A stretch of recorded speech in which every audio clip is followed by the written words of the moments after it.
Out of the dusty and clustered urban settlements of Mzansi, townships are born, culture is born. We not raised by the invasions of 1652, laws of 1948, and the Act of 1950. Although we are systematic casualties, we remain steadfast and pregnant with ideas, visions, and the urge to exceed the wider gaze that lead to destruction. It's 2023. Classified culture is born. We are delighted to serve you.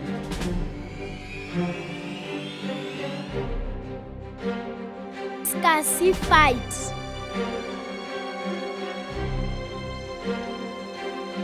Ayivele sesicalile ke.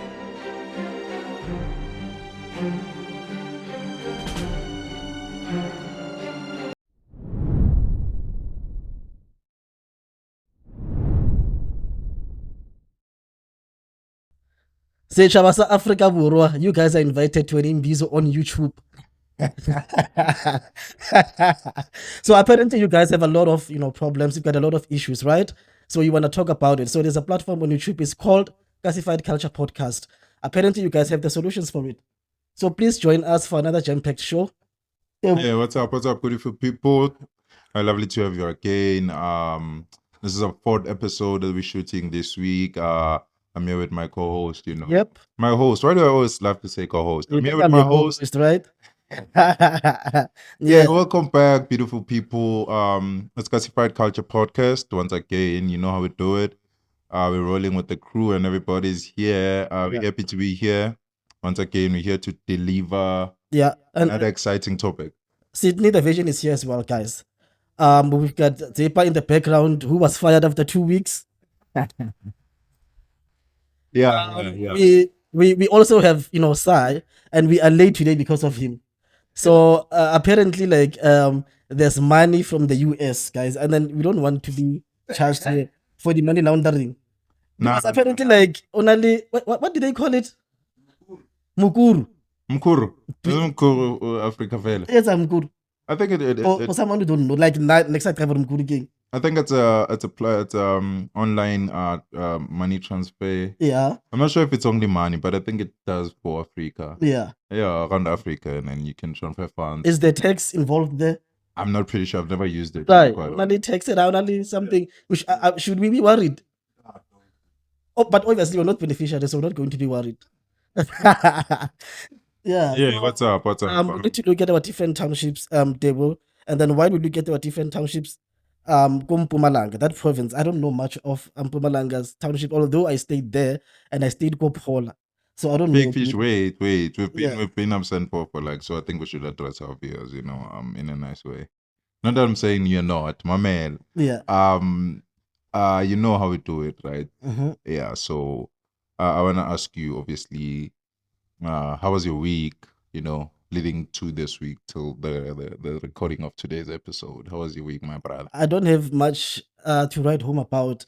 The only thing that I would talk about though is that people are very skeptical about Bafana, but they managed to make it to the round 16. Yeah. Thanks to the Mamelodi Sundowns players. Wow. Because they're like 2/3 there, right? Wow. It's the ANC 1996. They've got the majority of Thabo Mbeki. So yeah, they proved the skeptics wrong. So big ups to Bafana and their coach. Yeah, that's all that I have to talk about. Like I almost talked about that issue at the Hague, but I would leave it to the people that know better.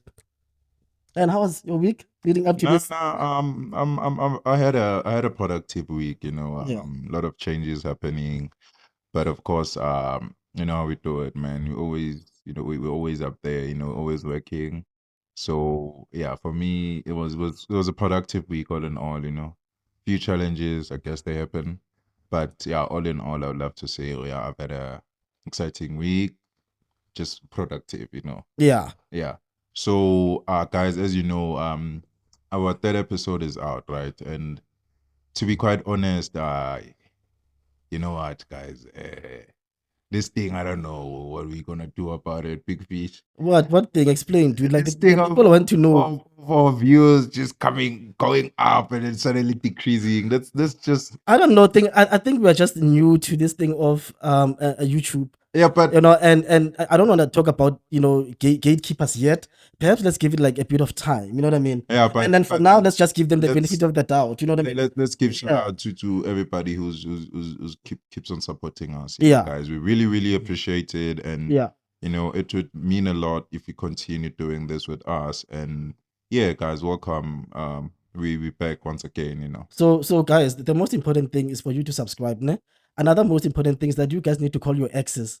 You need to call your relatives and then your cousins and tell them that they need to subscribe. And Yeah, follow guys, us. can we reach 100? Can we Social reach 100 now? media Please. platforms. We would really appreciate Yeah, that. can we reach 100? I mean, come on, we're sitting on 97 now. Just click that subscribe button. Boom, boom. So- We're there, you know. So rather than looking at the national, you know, township like we usually do, so today we just decided to focus only on Mpumalanga. Yeah. So I don't know how many townships you know there Mpumalanga. By the way, I once stayed there Mpumalanga. Ne? Mm. It's obviously you've been to Mpumalanga. Yeah, when I think Mpumalanga is trendy when you're visiting, but staying there, hot there, bro. besides like being hot, like there's nothing to do when you're staying there. I'm sorry to the people of Mpumalanga, but that go with bank, dude, that was bored as hell. I think you went for work, so that's why. You know. Yeah. Yeah. Yeah, maybe. Yeah. So there's Mhluzi. Mhluzi. Yeah, I hope I'm saying it correct. Otherwise, my fellow Zulu people are gonna strangle me. Yeah. Yeah, and then there's Imbalances. Shout out to Imbalances. Shout out to Sivukide. Shout out to these townships are really hard. What's this? Esamokuhle. Yes. Shout out to Emazonini. Yeah. Emzinoni. Yeah. You know, like it's very awkward when we say that we are from the townships, right? Yeah. And then you cannot pronounce, you know, Zulu names.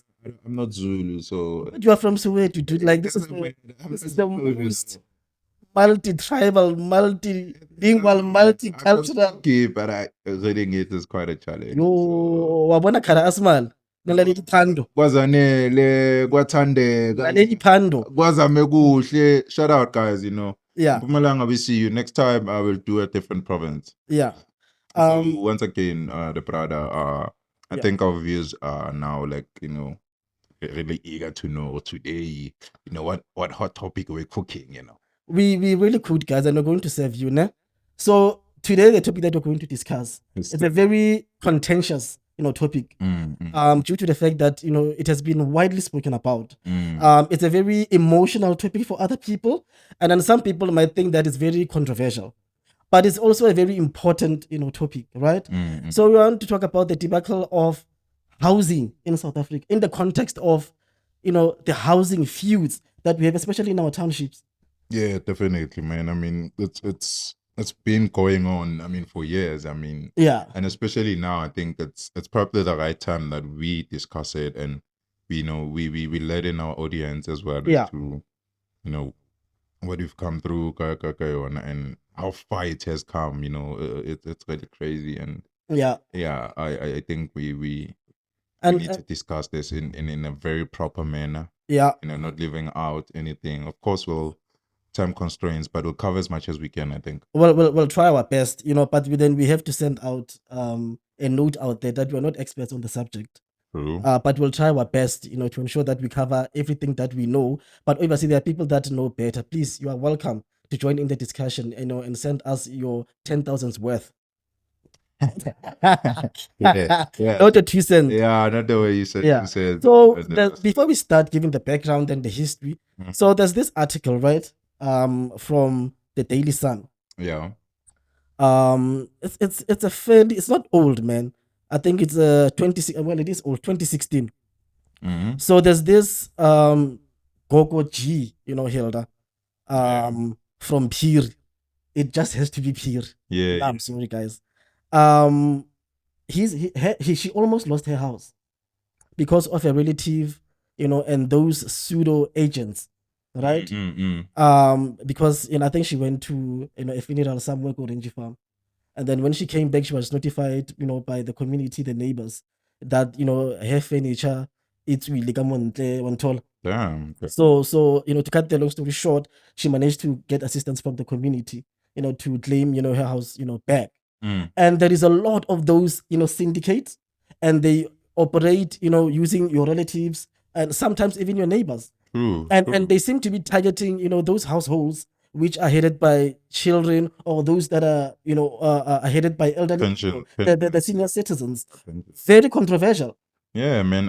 It's sad to see such things happening, but they do happen in our townships, and I'm sure viewers are very familiar with what's happening, Yeah. And to hear such a story, I'm sure there's a lot of people that, probably experience the same thing, whereby, can't you say, people come in and through your siblings or next of kin, and then that's how they kick you out, and the next thing, boom, you're out of the house. But what are the legalities that are there, Yeah. I think it's something we need to, face and really challenge to say, is it something that's legal Yeah. for it to happen in that manner, And growing up, I found it very awkward, right? True. And very weird that, when I walked, go strating, then I would see like those houses, not for sale. Yesterday I saw one, And then and I laughed. I was like, like it's here. I can't drama. Why am I at a drama? And I wasn't saying not for sale, dude. Until I understood. because even if you see those houses, he's probably thinking to yourself, "Oh, okay, like, I mean, it's just a normal 4-roomed house. Yeah, I mean, like, yeah, Right, not for sale, but Yeah. it makes sense, After Yeah. maybe we done our research and obviously discussing this topic, yeah, yeah. Mm, So just to provide, the background, guys. So the makeup of South African, society was based on race, true. right? So that had a direct impact on land, Mm, right? Because so many people were being deprived, because of, the 1948 apartheid government, as well as the 1923 Native Urban Areas Act, yeah, right? yes, So that act was twofold. One was to ensure that black people, they can only occupy land temporarily in urban areas for as long as they are employed. And number two, special development on the basis of race. true, my So, meaning at that time, a lot of black people were living in the so-called rural areas, right? And the only their families were in the rural areas, and only men, they were working, in the so-called urban areas. And I think that's where, the pass system enters there, dude. So you can imagine it was very difficult, for black people back then, because they were not supposed, to own land. And if they did, it was on the basis that they had to work.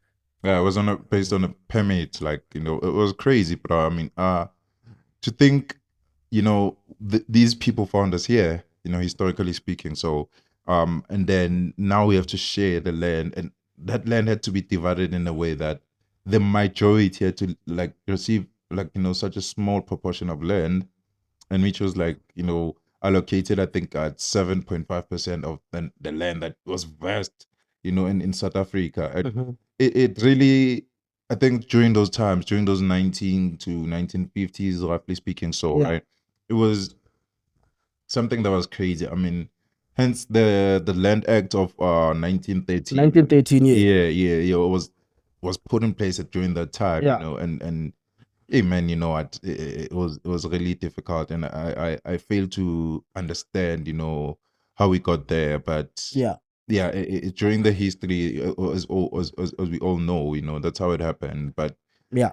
our land is still our land, man, and I guess when you say, black people were permitted to live in these households on the basis that, they had to be employed, Yeah. and those were used for rentals, of course, right? Yeah. Yeah, so that part for me is cruel as much as apartheid was, but And we can begin to talk about, those informal settlements. yeah, I think this what formed the basis, for, those informal settlements, like the sheikhs and etc. Because those people, when their contracts ended, some of them did not go back home. yeah, They developed this, informal settlements True. and then the population, because of urbanization, because people seeking employment in these urban areas, they increased, and the apartheid government did not, find, proper occupation for those, increasing population. Yeah, And they then just- that's how we ended up they in just this scattered debacle. everyone up in one place, and Yeah. obviously being in an urban area, Yeah. which is mostly controlled by the apartheid government, Yeah. was really difficult for black people to actually find, suitable land, and to say that they own land that is truly theirs, Yeah. that they can raise families in. Yeah. That was I would say something that was inhumane. Yeah. And I guess leading up to that time and now, Yeah. as we're giving this background, I think it's still something that's there, but now Yeah. it's happening that, people are just taking land out of, you know, tlareng, when you think about it, like, because of the past and right now in the future, that history and that gap in between, is still taking a lot, and it's really something that's crazy, man. And I don't think, like, it's something that Yeah. we need to forget about. Certainly, we won't forget about it. Yeah. According to the Constitution of South Africa, Section 26(1) says, people have a right to adequate, land, and housing, right? But obviously, it's progressive, because obviously we know that the government will not provide, housing to everyone around the same time. So this right is progressive, right? Yeah. Meaning that the government has to ensure that, they provide, measures and legislation to ensure that at least within your your lifetime, at least, you are being provided with adequate housing, right? But that has not happened, because we still have a queue of people who are still waiting for the RDPs even today. Yeah, you see the issue at the RDPs, right? It's one that's broad, because obviously some people would say they got help, Yeah. and benefited from that program, and some people still critique it till this day. Yeah. I mean, we can take it back to, when we speak about, water services, the use of land, and electricity as a whole. But, we can say, yes, the government did try, but there's still critics out there. And I think they base that because when you go to these RDPs, some of them were not built with proper equipment, if I can put it that way, or materials to say, so it's a both a way that when you look at it on one side, yes, it's a good thing, but on the other side, people were using that as a form to, I guess, use corruption and just to steal from the people that really, really needed this housing, right? Yeah. Yeah. So obviously we know that the majority of our problems began in 1652, right? But we don't want to focus on that, because for the purpose of this podcast, we're starting from 1923 on the Native Urban Native Areas Land Act. Yeah. And then, from the 1900s up until the 1950s, right? Most of the black population, right? They lived in, urban areas in hostels, as servants, on the servants accommodation. And most of the people, again, they stayed in, mining, places, or mining camps, like, if you like. And obviously we know at that time, women were not allowed, to stay there unless you stay komzimhlophe. There you go again. Because there's a female hostel that go komzimhlophe. Yeah, but I'm sure it's something that's like recent, Yeah. It wasn't always there. And then obviously it was those camps were underdeveloped. They did not pay attention. There was no effort in building. I'm sure cheaper material, as you put it, right. And then we all know around the 1948, when the apartheid passed legislation after the National Party won the elections. And then there were other laws which further oppressed black people, such as the Group Areas Act, the Immorality Act, and the provisions for the Population Registration Act. Yeah. So the Population Registration Act of 1950, is the one that classified people based on race. And I think that's where the pencil tax took effect. Obviously you know about the pencil test. Yeah. I think the reason why they did the pencil test was because other people could pass as other races. For example, someone may look colored, whereas they are black. They're black, yeah. Or vice versa. Yeah. So they use a pencil test. Yeah. Yeah, so the baby he so That was but funny. imagine I'm like, those guys man never start timing. Yeah, I'm sure that's the most funny So thing. the like- time I wouldn't never better all of it. Yeah, but it's funny when you think about it, but probably not when it happened, But So if they had to perform like a pencil test on us at the moment, that's 5 of us now. yeah, Do you think that would still apply? Because we've got different, even as black people, we've got diversity in terms of our hair. but our hair, coffee like is black man hair, But do you think all of us we're going to? Maybe you wouldn't pass because your lineage is got. No. Don't start with that. Don't start with that thing. What? Don't even complete that sentence. Okay. So anyway, just Got a it. brief, background of all this, act. Just going to mention only the three of them. Yeah. From the urban areas, the Native Urban Areas Act of 1922. Yeah. So basically, that one is the one that provided, for the locations whereby black people, could be located like in places like Soweto, in townships, Mhm. which was passed, right, only temporarily based on the job, Mm. on whether you are employed, or not. And then obviously we had the Group Areas Act. Yeah. Is that one which assigned locations on the basis of race.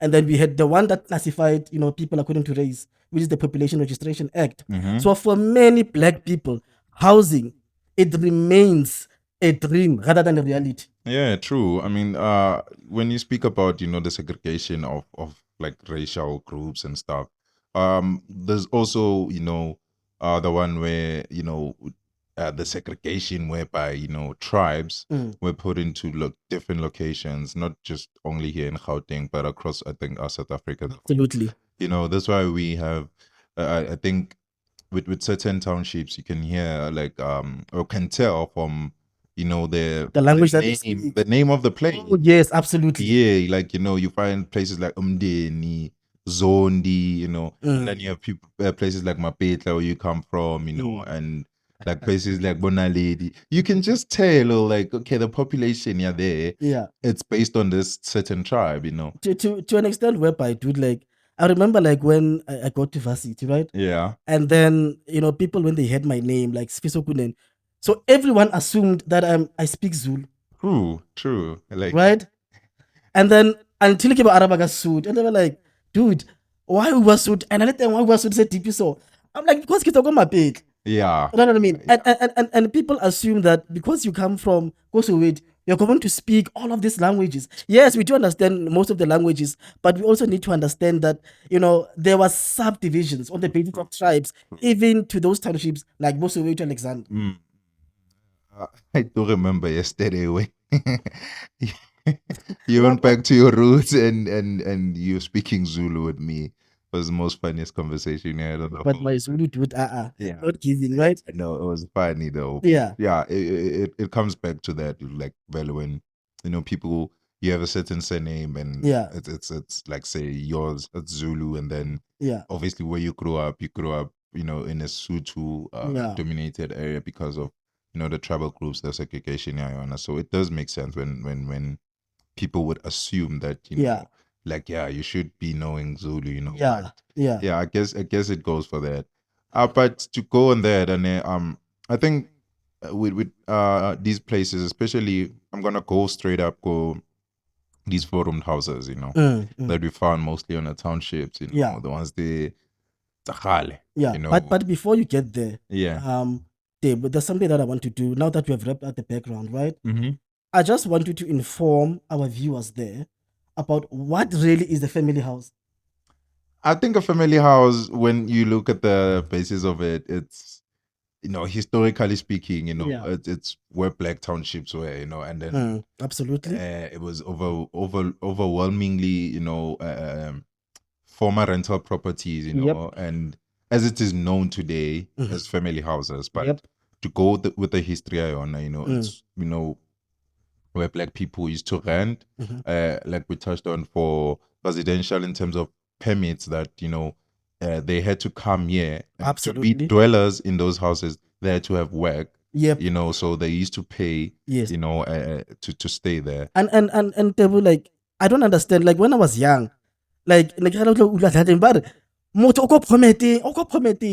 Yeah, it's a permit. Why never get permit, man? I guess it was the term. But That was, again, I have no idea. But it's like a passage purchase. I'm thinking, and I'm thinking to myself that when it's not the first time I had that way. Yeah. But it was so confusing because in our generation we know permits, and Yeah. I guess I don't know, but I But guess get dedication. probably, but I think because they lived through that era. Yeah. They especially when you go back, like our grannies, Yeah. you still find, like, even if you look at Tola, like, the deeds, that thing, Yeah. if you can go through them, they still like I think use that term, you know, some permit. yeah. So you are saying that the government leased this, houses Yes, definitely. They leased to the people, right? yeah. To the families, and then there was a list of the dependents or the beneficiaries, right?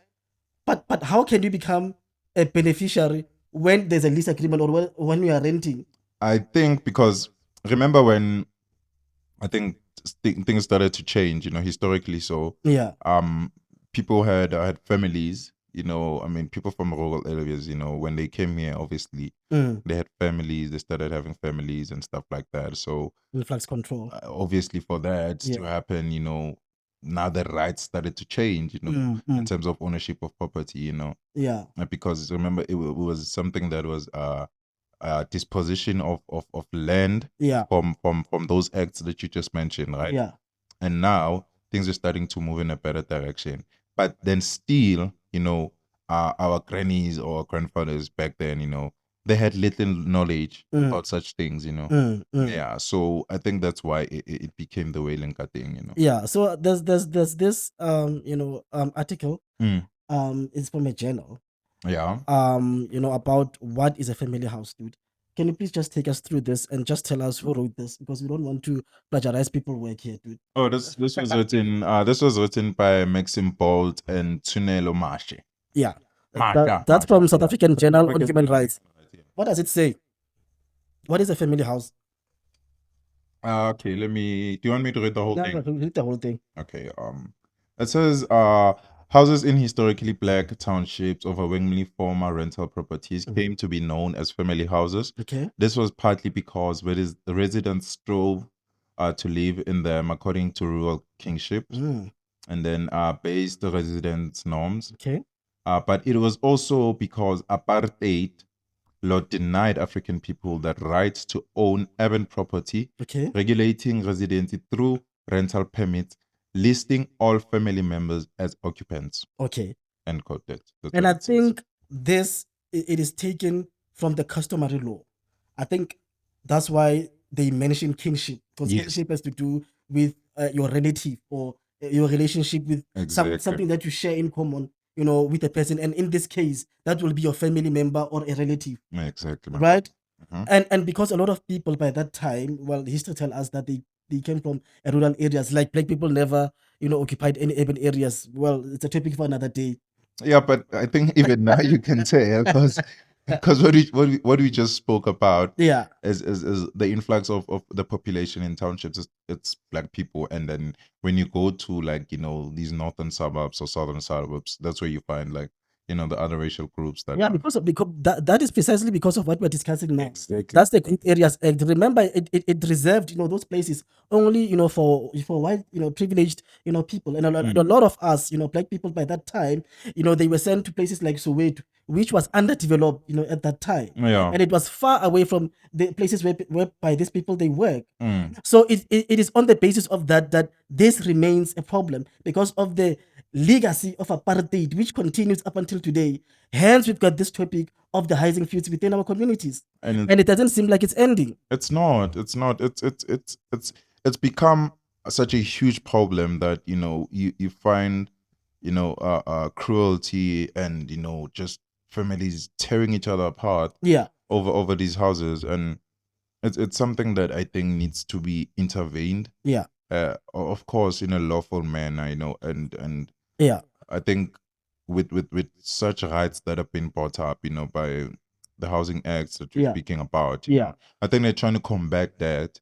But obviously, to what certain extent is that helping, our black communities, I think it's a very complex, subject. It is. Especially the legalities of it, and we are not experts on property laws. No, we right? did mention. But from the definition that you just read at the moment, it is very clear that when I deduct what the definition says, is it's a family home is that place whereby Halilema return soldier, ne? You can come back to. What are the 10 soldiers? Nah, I'm asking you, what are the 10 soldiers? A return soldier. Yeah. It's a return soldier. Let's all go into it. Yeah, but like in what context when you say So according to, like, I don't like, I can't believe that I said that, right? Because this thing of return soldier, even though Yeah. that I mentioned it, ne, Mm-hmm. but I hate it because in a patriarchy kamohar, right? Oh. Why I'm saying that, Yeah.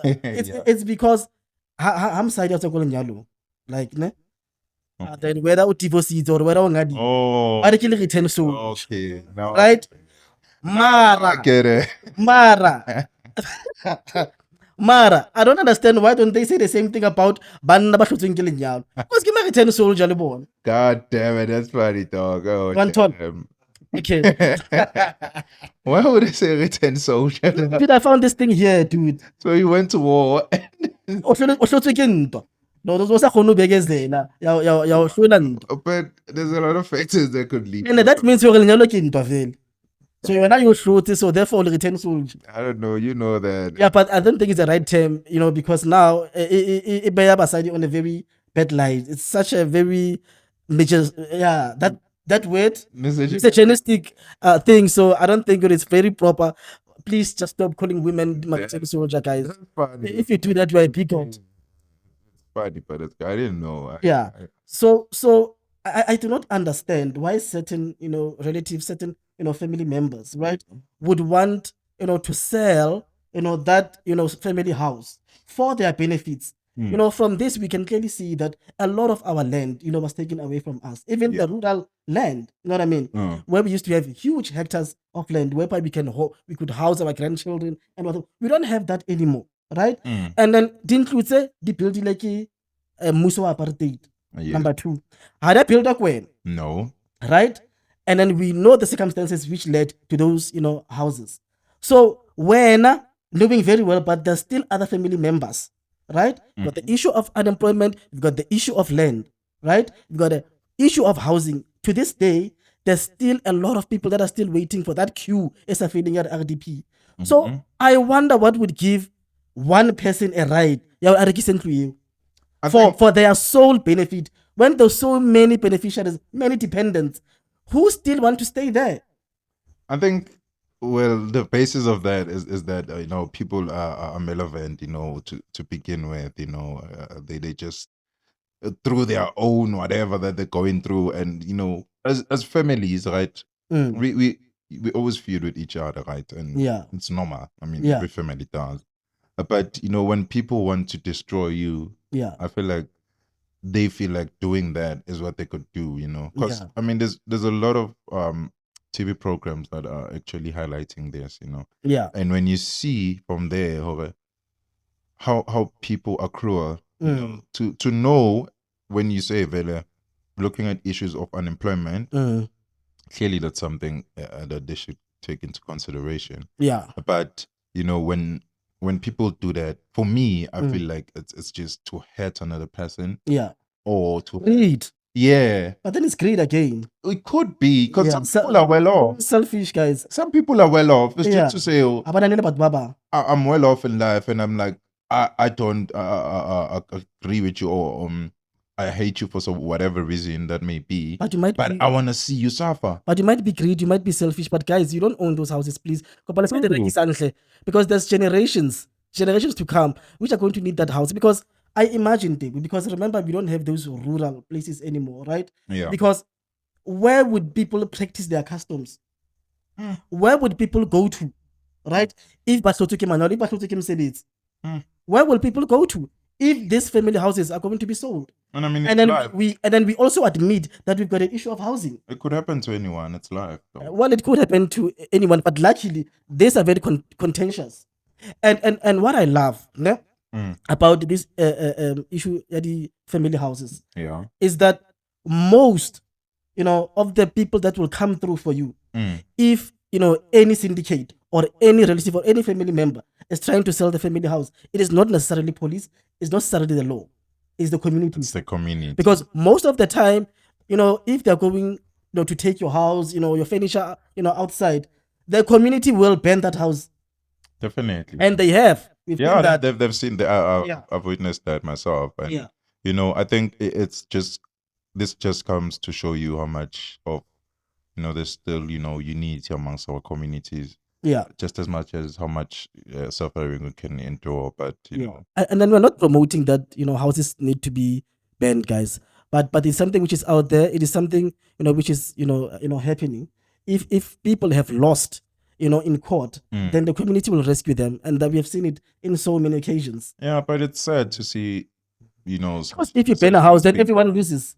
Yeah, it's sad to see them being done, but at the end of the day, when you go through the legal route, I mean, who's there to back you up? Yeah. Because you end up losing. Because Yeah. people have better lawyers, you know, they have better excuse me, they have better backup from whatever situation that That they others have. unfortunately wouldn't. And I mean, for someone who's like unemployed and you know, they're sitting there, you know, trying to take care of their kids, whatever that social grant may be, but then there comes someone who's, that's why I say some people are well off in life. They just want to see other people hurt. Yeah. You know. Yeah. That's And the part of it. speaking about kinship and patriarchy, some people ba leng kgale ba dula ko the urban areas like Bosoweto, Yeah. they still inherit the culture tsa bona tsa makhaya, right? True. To an extent whereby they believe that a male, mostly the firstborn, is the one that will automatically inherit that family house. Abasale wrong so. but okay, I think when you base it on like obviously the customs are from the whole areas, right? Yeah. I think that's what happened. I mean, the firstborn is prone to take, you know. In urban areas. No, I'm saying from rural areas. Yes, in rural areas. Yes. Yeah. So when Yeah. you say people take their customs and come to Litona here in Yes. urban areas, it's bound to happen in that way. Yeah. Because I think everywhere when you see when people like, you know, have a house and, you know, say their parents get deceased and, you know, then automatically, you know, they'll be like, yeah, the firstborn, the son, is supposed to take over. Yeah, but these are urban areas. There's a constitution, and then there's a very flexible, laws which pretty much, covers everyone. And also, these are not, we are not royal families here. Don't you Whereby think? we've got, Don't that you think rank. now Yeah. that I think about it, don't you think that it comes on the basis that, you know, they'll say, well, the woman will get married. Yeah. They'll change their surname. Yeah. So it's basically like they have to go and live with their husband instead of occupying the house that's there. Yeah. Don't you think it comes from that as well? Yeah, well, you are right. It comes from that. Hence, I mentioned, customary law. Yeah. Because it was like that previous, but it's not the same anymore. But Because of urbanization and the evolving culture. yeah. The man must also go out and find his house with his wife and kids. Not only women. Yeah. Yeah, and then we understand also that there's socio-economical there's huge unemployment and poverty in South Africa, so that will never apply. Then also we find ourselves that there are people on that permit, right? Yeah. Then you find that the first generation or that permit holders, yeah, they have died, right? Most now they have most are listed gone. all their children, right? But even their children, they've also died. Now we are left with the dependents of the dependents yeah. who were on the permit, but they're not necessarily on the permit, but their parents or their mothers and their fathers were on the permit. And now these cousins, now they're fighting amongst themselves for this family house.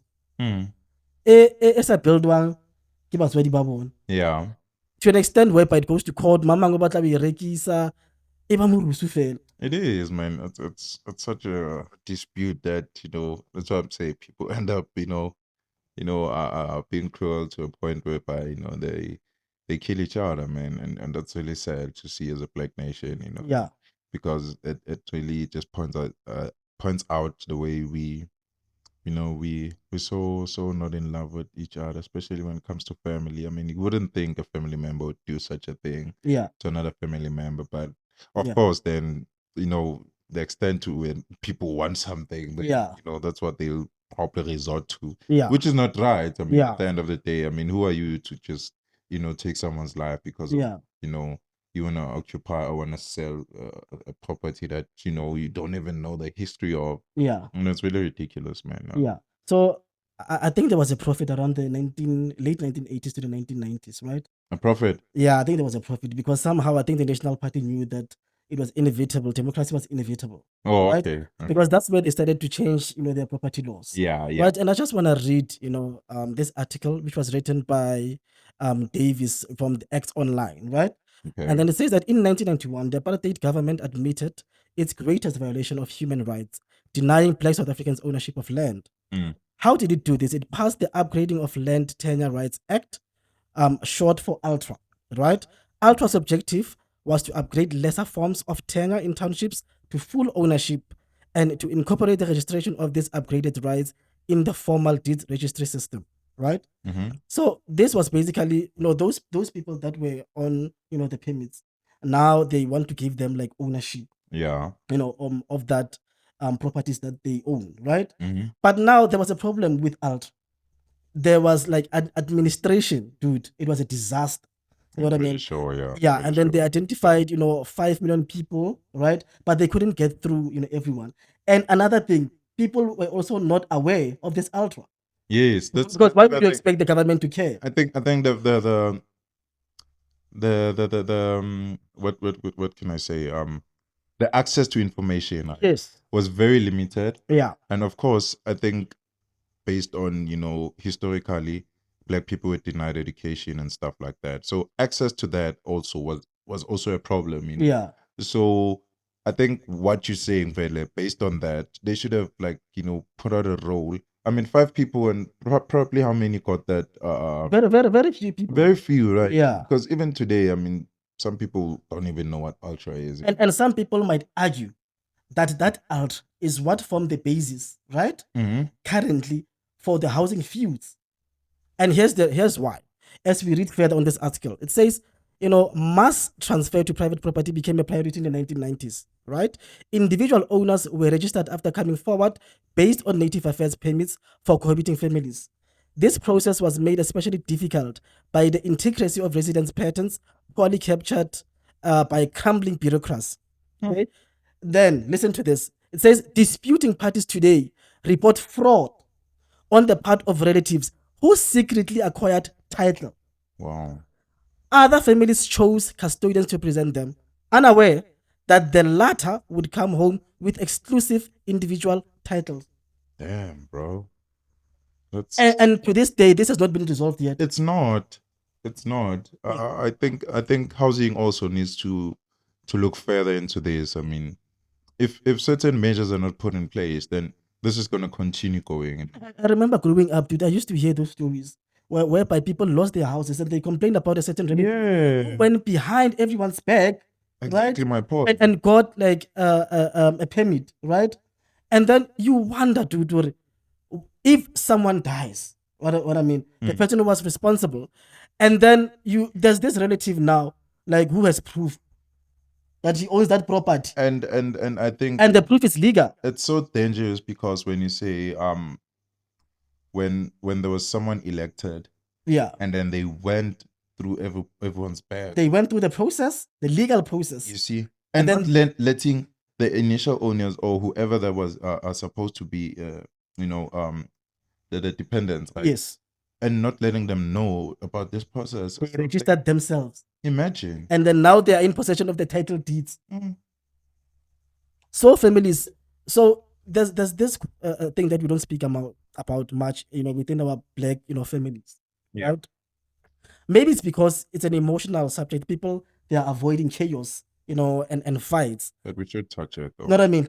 But I feel like we need to question the status quo, dude. We need to talk about things that are very uncomfortable if we want that unity. Certainly. Because we're going to die with, heartbroken, dude. The people that are on the title deeds, le thotse guy, ho tlile jwang ebe lona mo di title deeds Exactly. le electilwe ke bo mang? That's what I'm saying. That's one of those conversations that as Black people we don't have because we are afraid. Or no, if I mention this, then there's going to be chaos within the family. And the family to kabana, it will color. But I think we need to start talking more about, these issues. And people, please, you must look out for your children that you're going to leave behind. Yeah, most definitely. Because we understand the economic and social effects of South Africa. So if that family house, e owner ke abuti wa hao or ke ausi wa hao, and then when I was go hlokafale, no, hore bana ba hao ba ya go strateng or ba tlo go And you should ya question. ba ya go phumula mqashi. Phumula umqashi. No, guys, you should question. You should question Velo. How did they acquire that title deed? I mean, if you know that it was a granny's house, right, and you know that that your granny used to live here, I think you should question that and actually be in question. Or how did you, brother, acquire this land, or how did you aunt acquire, or you uncle acquire this land, permit? Obviously, a face can land you. Fist can land in your face. Fist. Yeah, or a clap can land in your Yeah, face. true. You see, that's what I'm But saying. but you can take The it. fear. I'm sure you can take it. But then stop saying that, bro. We're not promoting violence here. We're not No, into promote. no, but that's normally what happens, dude. Like, Yeah, but what if happening? You want there no, needs, it's ang when. there needs to be like a process whereby people are let in in terms of okay, this is how the process went. How did this person? But I knew my granny grew up in this house. Yes. And now suddenly my uncle from Orange Farm is here. Yeah. And he's got the deed. Yes. And someone I've never seen in like 10 years. Yes. And even That should be questioned. and even if all of you were not staying in that house, but then you know that that is the place whereby everyone used to meet at Christmas, at Easter. So if there's any a ceremony, you know that that's the place that everyone goes to. If you guys you practice, so African customs, ne? So according to me, Debone, Yeah. these houses should maintain, a family identity, Mm. whereby ancestral ceremonies can take place, whereby if the families, they do get together as they meet, and you've got descendants that are still remaining, Yeah. right? They should, be able, to occupy, those houses, because it's not like we've got any other places whereby we can call it home. Because Exactly. most of us, there's indeed our family houses, because how not via the rural places whereby we've got a huge hectare of land whereby Yeah, yeah. And like imagine like you trying to like occupy a house and then Baulo, like imagine that would be something else. because no, but it's true, they. Yeah, they would. I mean, black people practice, But tlolleng go rekisa dintlo tsa batho ba tlo le loe. Tlolelang go rekisa matlo a batho. God damn it. Actually, there are cases like that, ne? I'm sure they are. They are. Whereby somebody already has initiated like a process, whereby they're conspiring with those pseudo agents and with the departments to sell a family house, and then you find a certain Sydney or a Sai o tsamayang a no consult, but no. Tsepa o batla go rekisa ntlo, so re batla gore o sebetse ka ena, Hey. o mo shape ka Dr. Mawayne. Imagine, bro. I mean, it's crazy, dude. I mean, I think our people need to understand that they need to go and inquire more about these things. Yeah. Forget. We know it's for safety reasons. Sometimes it's maybe something that I think it almost puts fear in people's livelihoods. Yeah, obviously it's a very sensitive thing. It's an emotional thing. Yeah. It is not nice being homeless, man. Yes. Yeah. And but proper channels need to be done. And Yeah. also I really wish that, the Department of Housing can also, put in place measures that, they educate people even more and reach out. Not only just saying, oh, yeah, come to our department and like let them reach out, And then the property laws, they need to address this, phenomenon of family houses. Hey. And it needs to be understood clearly, right? By the courts, by the lawyers, everyone else. Proper right? definitions need to be put in place, and so that And legislation needs to be understand. passed. Yes. Because we've got that background that we haven't dealt with. Yeah. But let's go. I mean, obviously we've touched on everything, and I feel like we should now look at what were like the post democracy programs that were put in place by our government. During obviously the democracy when it started in 1994. Yeah. Like such programs that I'm speaking about, like your reconstruction development programs, yes, RDP. yes, RDP for sure. Yeah. Yeah, Re dula phir. yeah, yeah. So Yeah. yeah, I would like us to like So, post, apartheid, ne? Mm.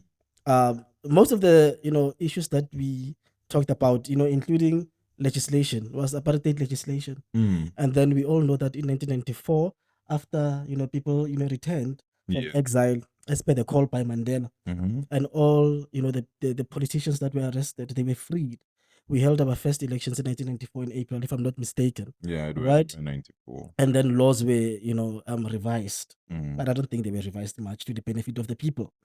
Right? Yes, to a certain extent, Yeah. I would love to believe that they were, in Yeah. terms of addressing, poor families that had no housing. Yeah. And also, obviously, they had to, put in these plans so that, more and more people, disadvantaged, They gain access. they gain access to housing. Yeah. So that's what the RDP was mainly there for. Obviously, sustaining Yeah. the socio-economic problems that we're facing the country. Yeah. And also just to give, I believe that, just to give back to the people, for the suffering that we endured. Yeah.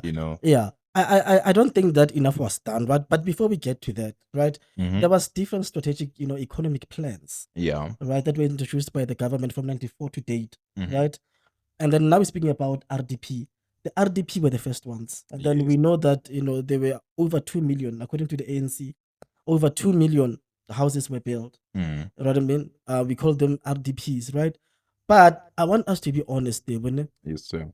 if you and I understand, that the government was inexperienced at that time, because it was the first time whereby we had, black people actually governing, the country, and most of them, they're from exile, from jail. They've never been heads of state. They've never been ministers. True. So we can understand that, right? But then let's compare, the RDP star apartheid with the RDP star post. Let's compare the pre and post apartheid houses. And by the way, when this, clustered, slums, Yes, sir. we call the forums because where they were built. The people that, were designing these houses, it was low cost. They thought of the worst thing just for people to stay there while they are working. Mhm.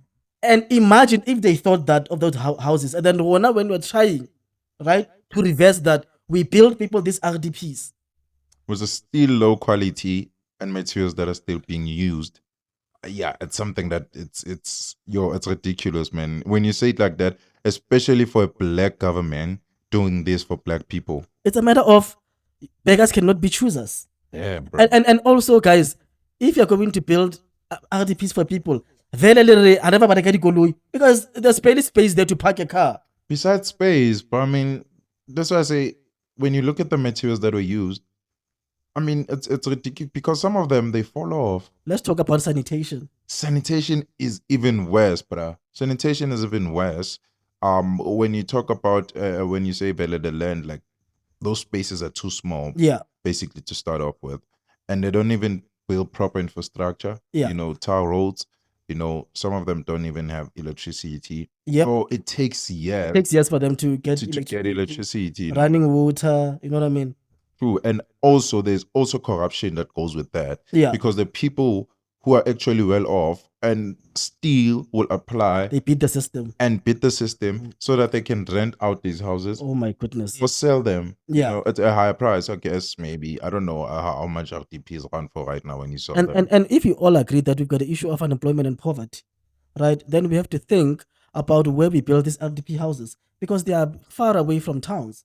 But they are far away from where people work, and then there's transportation cost and all of those things. At the end of the day, and don't you think that when people apply for these RDPs, there needs to be proper checks? Yeah, obviously there needs to be proper checks. Yeah, but you still find people that are well off and still can apply and actually be granted an RDP. As corruption is the lack of good administration, lack of good implementation, and lack of reference checking. I think the government has many systems whereby they can check whether people are employed or not, whether people earn salary or not, whether people pay tax, UIF. Those things needs to be checked. Exactly. That the proper people that are actually poor, that deserve those houses, are the ones that will be prioritized and have those houses allocated to them. And that's ridiculous, man. I when I think of that, it makes me sick, man. Because we're trying to move forward for the future, Yeah. But yet, I think corruption is still something that's like very prevalent, and that In our society, it is. yes, and it's just not getting any lesser, but it just keeps on growing and growing.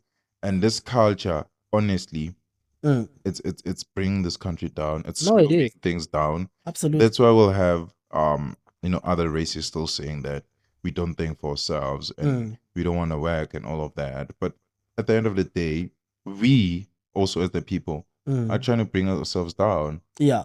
I mean, it's ridiculous to have someone who's living well off and still, Go queuing at the RDP. still trying to embezzle the money that Grown men ka chest ya hae ka montle kaofela. O na apply RDP. Ka chest ya hae. yeah, And a sebetsa gona sharp. exactly. Yeah. I learned the way you put it there. But anyway, That's food. Yeah. that's just So basically. there was other, strategic economic programs other than the RDP. There was also GEAR.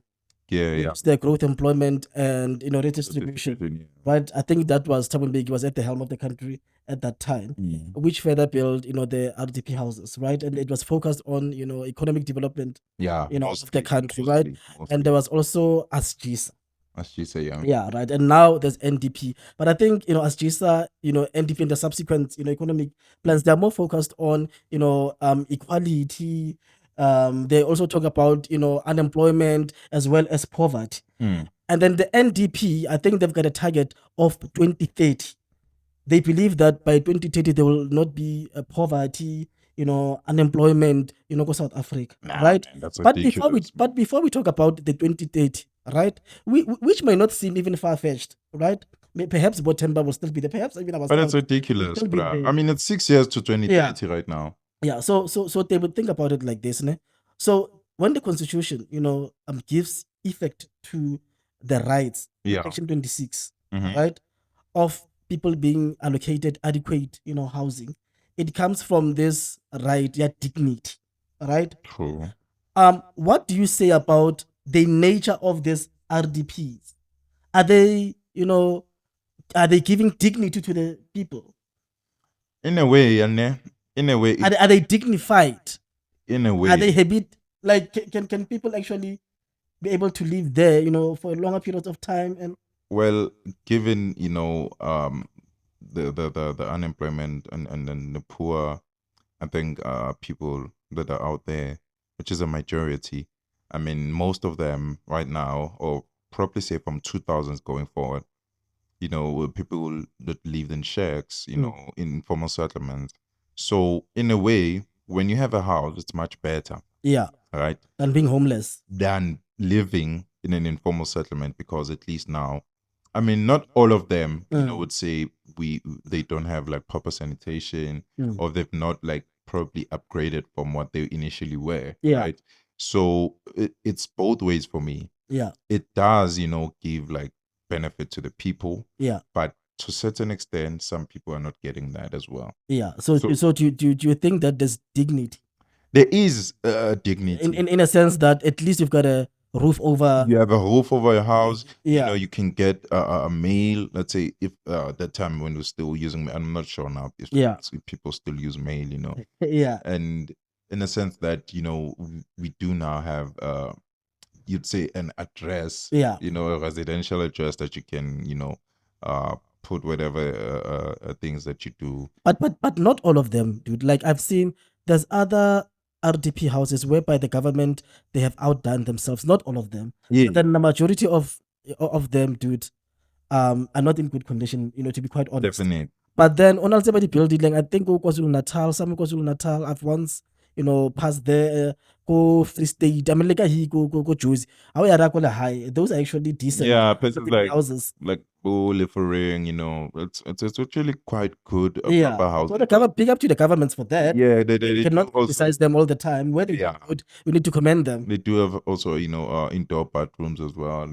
Yeah. Unlike the ones that say built 10 years ago, 15 years ago, whereby they still had their toilet systems outside, which is quite like not comfortable, but And then, then- we do have to give the government props for that, and Absolutely. take note of that, And then I want us to take another angle, right? As we're going to wrap it up, Yes, sir. right?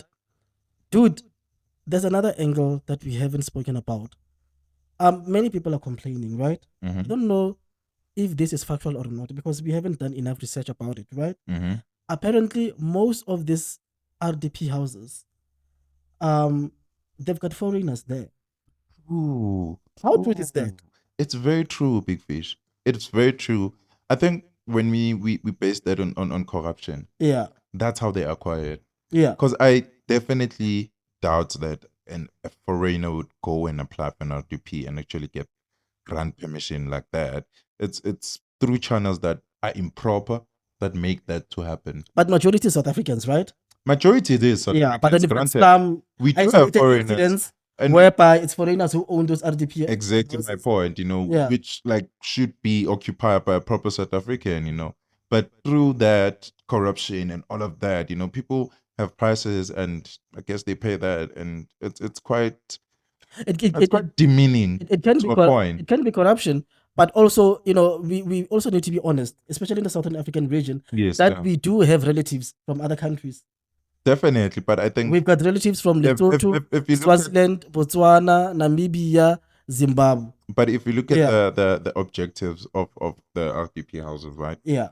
They do state and it's factual that it's supposed to benefit the South African, you know, community. So understand? if you get a family member who is homeless, who works go South Africa, but they come from Lesotho, then what? Yeah. I mean, well, it's something else than when you look at it in that manner, but Yeah. obviously, as I say, it needs to benefit South Africans first, Yeah. you know, because we're the majority, and I think this is a means of saying the government is trying to, you know, uplift property development in a way, you know, but we need to go through the proper channels, my brother. That's what Yeah. I'm saying. So like as we wrap it up, right? We spoke about so many things, but this economic strategies are not the only things that the government of the ANC have done, right? They have tried to deal with this issue of land and housing by introducing low cost housing, What's but that will only apply to the people that work. They've provided subsidies, you know what I mean, for people that earn within a certain bracket that would otherwise not be able to qualify for bonds, Yes, right? But still this problem persists because majority of our land is not owned by black people who constitute the majority in terms of our demographics. So this problem still persists. It does. It does. It does definitely. Yeah. So I wonder, Tebu, if perhaps there needs to be a more aggressive political will to be able to deal with this. But before you answer that question, right, I just want to give you a background. In 2018, there was a motion by EFF which was passed in Parliament, Yeah. to amend Section 25, right, of the Constitution, which deals with expropriation of land without compensation.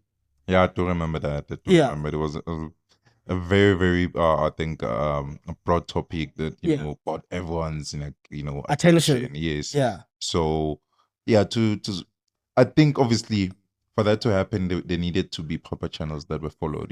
Yeah. In terms of, I commend the EFF of what they did, but Do you think it's right to expropriate land without compensation? I think it is. Because it seems I think like it is. all the alternatives, they have failed. I mean, we think it still have a backlog. A lot of our places, townships are overcrowded. You know what I mean? It is clear that land is needed and population is also on the increase. Listen, I think it is. Yeah. It is necessary to do that, right? But hence I'm saying there needs to be proper channels that are followed. Yeah. Because at the end, when you look at it, dude, it's our land, Vele. Yeah. It's so surprisingly, I'd say, When we say our land, now you are referring to all South Africans, right? yeah. Okay, good. I'm referring to South Africans. of Okay, course. good. Yes. Yeah, because No. Let me finish it. Okay, cool. Maybe you'll understand. All right, cool. So I'm saying our land because it's so surprising that when you look at the racial demographics in terms of land population and the land that is occupied, and you have the minority, which is the whites, having so much land and having occupied so much land in South Africa, it's quite alarming, bruh. Yeah. And to have a majority of black people, having so much, so little of land. That for me, when I looked at that stat, I mean, it just made sense why the EFF came up with that notion of saying, let's do land without compensation. Yeah. But I'm not saying that it be done, aggressively. So, Mm. let's have proper channels. Let's Yeah. sit down. Yeah. Let's see how we can. Let's talk But about it. Yeah. we need everyone to step in the table. Because the thing about South Africa is that we need to admit, guys, we are the most unequal society in the whole wide world. Definitely. The most race, unequal, economy. right? Even in terms of unemployment of the youth, South Africa is number one in the whole world, dude. Definitely. Right? We understand in Palestine there's war at the moment, so it would make sense that there will be unequal. But South Africa, there's no civil war, there's no genocide or anything. Yet, number one in terms of youth unemployment and the most unequal society in the world. So there needs to be a political will somehow. No, definitely, my brother. Yeah. I think, we've spoken enough. And guys, thank you again for joining us. This topic was very, very, sensitive, as you've said. Yeah. But we tried to narrow it in a way that we felt like we had to discuss the points that were necessary and the points that were very important. Yeah. We might go back to it some other time, obviously. But we thank you for. Is there anything that you want to close by, my brother? Yeah, well, thank you very much, guys, for tuning in. It's Classified, Culture, podcast on all social media platforms. And we're not doing it. This is not a jewel, guys. There are people who are actually assisting us, like Sydney the Virgin, like Sai, like Depa. So guys, please follow us on Facebook. But we want you to comment, guys. We want us, to give you your ideas. Please also recommend future topics for us. But guys, we are done, dude. Sure. What an this topic. It was very, very, and we had to capture it in a nutshell. Yeah, it's broad. Don't forget to like, guys. Don't forget to hit the subscribe button. It does us a lot of good because we need to grow as a channel, and by growing, it means our content grows as well. We thank you for tuning in. Episode 4 is done and wrapped up. Thank you to the whole team, as my brother said. Thank you, Sai. Thank you, Signy. The other guest today is here, and my host, Big Fish with the most. Yeah. Guys, I think we'll take it from here. Have a lovely week. Enjoy yourselves and take care. Please use a condom, ne? How is?